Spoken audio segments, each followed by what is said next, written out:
Hi friends, good morning. உங்கள் ஃப்ரெண்டை பாருங்கள், கேண்டீன் போகிறதுக்கு கிளம்பிட்டாப்புல. என்னம்மா அன்றைக்கி இதே ட்ரெஸ் போட்டிருக்கேன், வேறு ட்ரெஸ்ஸே இல்லையா? நான் வீடியோ பண்ணுறீங்களா? நம்ம கிளம்பியாச்சு. என்ன இதே ட்ரெஸ் தானே? எப்போ பார்த்தாலும் கேண்டீன் போனாலும் இதே ட்ரெஸ் தான். ஆமாம், யூனிஃபார்ம் கணக்கு நான் பாட்டு வர ட்ரெஸ்ஸில் கேண்டீன் போயிட்டே இருந்தேன். எவ்வளோ ட்ரெஸ் இருந்தாலும் கம்ஃபர்டபுளாக இருக்குது இந்த ட்ரெஸ்ஸு.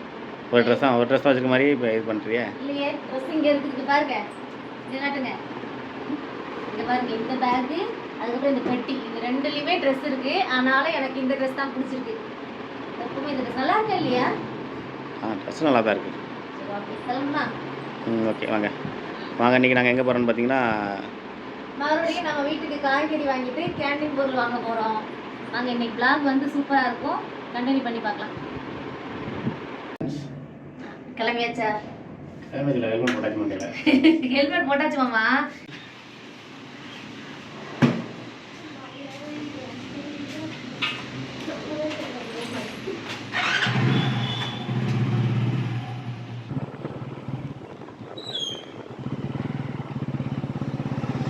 தொடச்சிக்கலாம். அது மழை நேரத்தில் அப்படி தான் இருக்கும். இங்கே நல்லா மழை பெஞ்சிட்டு இருக்குல்ல, கிளைமேட் சூப்பராக இருக்குது. கிளம்பியாச்சு ஃப்ரெண்ட். நம்ம பார்க் நிறைய காட்டுறேன்னு சொல்லியிருந்தேன் உங்ககிட்ட. வாக்கிங்கே போக முடியல, ஏன்னா ஒரே மழை.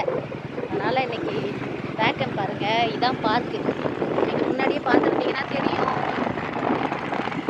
வீடியோ எடுத்து காட்டுறோம். பக்கத்தில் இருந்து ரோட்டில் இங்கே ஒரு கோயில் இருக்கு, இங்கே ஒரு கிருஷ்ண டெம்பிள் இருக்கு.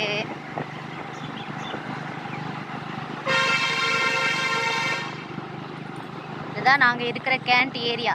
இங்கே எல்லாமே ஆர்மி பர்சன் தான். பார்த்தீங்களா? இந்த பார்க்லேயும் நான் வீடியோ போட்டிருக்கிறேன், எல்லாருக்குமே தெரியும். நீங்கள் ஸ்டார்டிங்லேருந்து பார்த்துருப்பீங்க. இந்த பார்க்கும் ரொம்ப சூப்பராக இருக்கும். என்னாச்சு மாமா? மழை பெஞ்சு ஒரே ஜகதியாக இருக்குப்பா. ஹாய் ஃப்ரெண்ட்ஸ், நம்ம வந்து மார்க்கெட்லாம் போயிட்டு வந்தாச்சு. இன்றைக்கி செம்ம கூட்டம். டெல்லியில் பார்த்தீங்கன்னா காலையில் நல்ல மழை பெஞ்சுது, இப்போ மதியானம் நல்ல வெயில் அடிக்குது. வீட்டுக்கு வந்த உடனே நான் ரெஸ்ட் எடுத்துகிட்டு இருக்கேன். இனிமேல் தான் சமைக்க போகிறேன் லஞ்சு. இப்போ அவர் வந்து என்ன பண்ணிகிட்ருக்காருன்னு உங்கள்கிட்ட காட்டுறேன். அதுக்காக தான் இந்த வீடியோ. வந்து பாருங்கள்.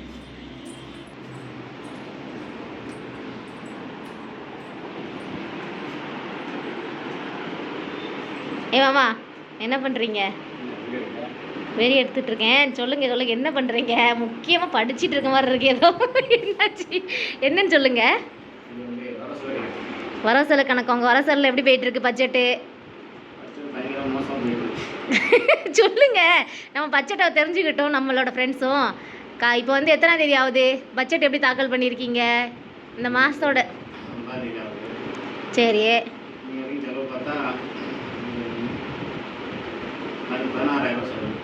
16,000 செலவு. ஆனால் நீங்கள் 1 கோடி எப்போ சேர்த்து வச்சுருக்கீங்க அக்கௌண்ட்டில்? எப்படி பேசுகிறீங்க? ஆமாம். ஏங்க என்ன எழுதிட்டு இருக்கீங்க? அதாவது ஒரு ஜூஸ் வாங்கி குடிச்ச பார்த்துக்கோங்க, அதிலோட 20 ரூபாய் சேர்த்து எழுதிட்டிங்களா? சரி, இப்போ உங்கள் பட்ஜெட் ஒரு மாதத்துக்கு எவ்வளோ தான் போகுன்னு பார்க்குறீங்களா? போன மாதம் காட்டுங்க, அது முந்தின பேஜை திருப்புங்க. போன மாதம் வர சொல்லிருக்கா? காட்டுங்க அதை. பாதி எல்லாம் முட்டிங்களா? போன மாதம் எழுதியாச்சு. இந்த மாதம் வெறி கொண்டு 9ஆம் தேதிக்குள்ளே எவ்வளோ செலவாயிருச்சா மாமா?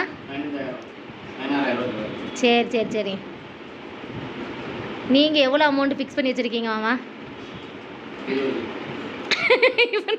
இன்னும் 4,000 தானே பாக்கி இருக்கு. இன்னும் 20 நாள் பெண்டிங் இருக்கு மாமா. பட்ஜெட்டில் சில துண்டு இவ்வளோ தான் செய்யும் அப்படிங்கிற மாதிரி. ஏமாம்மா, எங்க உங்கள் வீட்டில் யாராவது இப்படி பட்ஜெட் எழுதுவாங்களா அப்படின்னு கமெண்ட் பண்ணுங்கள். எங்கள் வீட்டில் ஒரு என்னது, இன்றைக்கி பால் வாங்கினா கூட 30 ரூபா அப்படின்னு எழுதி வச்சுட்டு இருக்காருங்க. இந்த மாதிரி யாராவது அநியாயம் பண்ணுறாங்களா? நானே சொல்லி குளித்து எழுதுறீங்களா? சரி, அதை லிஸ்ட் எடுங்க. நம்ம டெல்லியில் எவ்வளோ காய்கறி ரேட்டுன்ட்டு சொல்லிடலாம். எல்லாமே நீங்கள் கிலோ கணக்கில் எவ்வளோன்னு சொல்லிடுங்க. நான் கேட்குறேன், தக்காளி என்ன விளப்பாங்க இப்போ 1 கிலோ? ஓகே. வெங்காயம் வெங்காயம் வந்து 39 ரூபா. சரி, உருளைக்கிழங்கு ஊரில் வந்து 30 ரூபா. 30 ரூபா. கேரட்டு மெயினாக கேட்குறேன், கேரட்டு.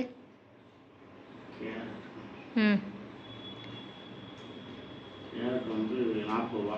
40 ரூபா கிலோ. ம், ஆனால் அங்கே போர்டில் 66 ரூபான்னு போட்டுருந்துச்சு மாமா. 40 ரூபா. நம்ம 40 ரூபாய்க்கு எங்கே இருப்போம் அங்கே ஒரு கிலோ? ஆ கிலோ 40 ரூபா. சரி, ஆக மொத்தம் எத்தனை ஐட்டம்ஸ் வாங்கியிருக்கோம்? நிறையா இருக்கு. ம், சரி, ஒரு ரவுண்டாக சொல்லிடுங்க. நான் போன வாரம் காய்கறி எல்லாம் காட்டிட்டேன். இந்த வாரம் நம்ம என்னென்ன காய்கறி வாங்கியிருக்கோம் அப்படியே கடகடான்னு சொல்லுங்க பார்ப்போம். நம்மளோட பட்ஜெட் சொல்லிட்டு இருக்கேன் நான் இப்போ டெய்லி வீடியோஸில், அதனால தான். மஷ்ரூம், பம்கின், ம் கொரியண்டர், ம் அப்படியே கொஞ்சம் ஹிந்தியில் சொல்லுங்கள், நம்ம ஃப்ரெண்ட்ஸு ஹிந்தி கற்றுப்பாங்கல்ல. லோக்கி, பப்பிதா, ஸ்வீட் கார்ன், பீன்ஸ், சேவ், சேவா? ஆப்பிள், ஓகே, நானே மறந்துட்டேன். ஆ பியாஸ், ஓகே. பியாச்சுனா வெங்காயம், ஆலு, ஆலு உருளைக்கிழங்கு, கீரா, கீரா வந்து வெள்ளரிக்காய், கரேலா, கறிலா வந்து நம்ம பாவக்காய், அனார், அனார் வந்து மாதுளை தானே? ஆ டொமேட்டோ, டொமேட்டர் வந்து தக்காளி. அப்புறம் நிம்பு, நிம்புனா எலுமிச்சை. வேற என்ன இங்கே இருக்கோம்? அடுத்து கச்சா கேலா, கச்சா கேலானா நம்ம வாழைக்காய், அத்ரக், இஞ்சி, வெங்கன், வெங்கன்னா நம்ம இந்த நான் சொல்கிறேன் இந்த இதுபா கத்திரிக்காய். ஓகே. பீட்ரூட் இல்லையா? பீட்ரூட் வாங்கியிருக்கனே. அவ்வளோதானா லிஸ்ட்டு? இவ்வளோ தாங்க வாங்கியிருக்கோம். மிர்ச்சி வாங்கணுமே. கொஞ்சோண்டு இந்த நாள் லிஸ்ட்டில் பில் போட முட்டாங்களோ. கொரியாண்டர் வாங்கியிருந்தோம்ல, கொரியாண்டரு, கொத்தமல்லி, அப்படி இப்படின்னு சொல்லுங்க. எத்தனாயிரம் ஆச்சு மாமா இன்னைக்கு மட்டும் பில்லு சொல்லுங்கள்? வெஜிடபிளும் ஃப்ரூட்ஸும் சேர்த்து 1300 போன மாதத்தோட இந்த வாரத்தில் இல்லை மாமா. போன வாரம் வந்து 1600 ஆச்சு ஃப்ரூட்ஸும் வெஜிடபிள்ஸும். இந்த வாரம் வந்து 1300. 300. ம் ம் ம் வேறு வந்து டேட்ஸ் வாங்கியாச்சு. ஆமாம் ஃப்ரெண்ட்ஸ், எங்கள் வீட்டு பரவசல நோட்டு இதுதான். உங்கள் வீட்டில் இது மாதிரி ஒரு நோட்டு வச்சுருக்கீங்களா அப்படின்னு மறக்காமல் கமெண்ட் பண்ணுங்கள். உங்கள் வீட்டில் பட்ஜெட் யார் போடுவா, யார் நல்லா செலவு பண்ணுவா அப்படின்னு கமெண்ட்டில் சொல்லுங்கள். நம்ம வீட்டில் சொல்லுங்க மாமா. நீங்கள் நம்ம வீட்டில் யார் பட்ஜெட் போடுவா, யார் செலவே பண்ண மாட்டா? 2 கொஸ்டின் ஆன்சர் பண்ணுங்க.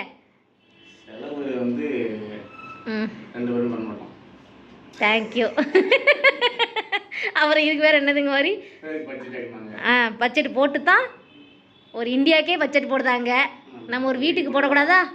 அப்படி எத்தனை வீட்டில் பட்ஜெட் போடுறாங்கன்னு கேளுங்க.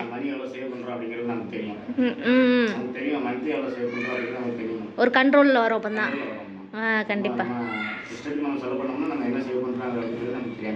ஓகே, இந்த பட்ஜெட்டெல்லாம் முடிச்சுட்டு சரி இப்போ சொல்லுங்கள், உங்களோட இது பட்ஜெட்டெல்லாம் முடிச்சுட்டு சேவ் பண்ணணுமா இல்லை சேவ் பண்ணுறதுக்காக ஒதுக்கிட்டு பட்ஜெட் போடணுமா?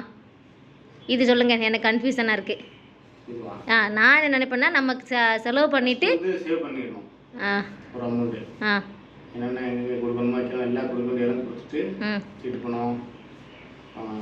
ஏதாவது லோனுக்குன்னு இருந்துச்சுனாலும் அதுக்கடுத்து மீதி இருக்கிற காசை அட்ஜஸ்ட் பண்ணுவோம். நான் என்ன சொல்ல தெரியுமா, என்னை பொறுத்த வரைக்கும் ஃபஸ்ட்டு நல்லா வந்து செலவு பண்ணிடணும். ஓரளவு சாப்பிட்ற அளவுக்கு பண்ணிட்டு சாப்பிட்டுட்டு அடுத்து வந்து மிச்சத்தை சேமிச்சிடணுங்க. சேவ் பண்ணி பார்க்கணுங்க அந்த மாதிரி. சரி, இப்போ இந்த வரவுசெலவு நோட்டு வந்து பழைய நோட்டு ஒன்று முடிஞ்சிருச்சு. இப்போ செகண்ட் வந்து 2024 ஒரு நோட்டு போயிட்டுருக்கு. இந்த நோட்டு என்ன மாமா? ஆமாம், வாங்க நம்ம இன்னும் வாங்கிட்டு வந்த பொருள் எங்கே இருக்குது, அது அங்கே இருக்குது. அந்த பேக்கை காட்டுறேன். இதோ வாங்கிட்டு வந்து வச்சுருக்குது. இன்னும் வந்து அரேஞ்ச் பண்ணலை. கிச்சன்லேயே இன்னும் பாருங்கள், சமைக்கவே இல்லை. அப்படி தான் இருக்குது. நான் என்ன சமைக்கிறேன் இன்றைக்கான vlog என்ன அப்படின்னு சொல்லி கண்டினியூவாக பாருங்கள் ஃப்ரெண்ட்ஸ். போதுமாம்மா, இந்தியாவுக்கே பட்ஜெட்டுக்கு 1 மணி நேரம் தாக்கல் பண்ணுறாங்க, நீங்கள் ஒரு 4 மணி நேரம் எழுதிக்க போல. ஓகே ஓகே, மறக்காமல் கமெண்ட் பண்ணுங்கள் ஃப்ரெண்ட்ஸ், உங்கள் வீட்டில் யார் பட்ஜெட் போடுவான்ட்டு.